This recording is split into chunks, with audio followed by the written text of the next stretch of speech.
member po ako ng Philippine Tourette Syndrome Association. What is that?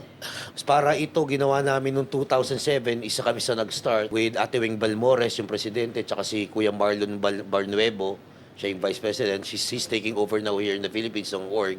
Ginawa ito especially kasi very unknown nga ang Tourette Syndrome. So, may mga cases, especially mga bata na hindi nila alam kung ano yung nangyayari sa kanila.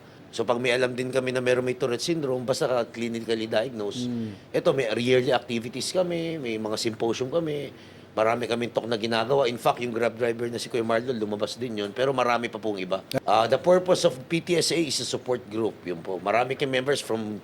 What does that do? Can you tell us more about that? What doctors to go? What medicines to ano ba? Wala po kaming doctor and meron po kaming nire-refer na mga doctor if ever na merong.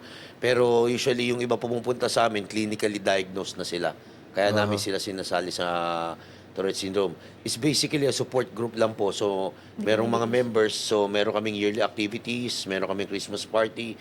So, in case meron kang inquiry, meron kang makausap. Halika't pakinggan, buhay pangarap, ating pag-usapan.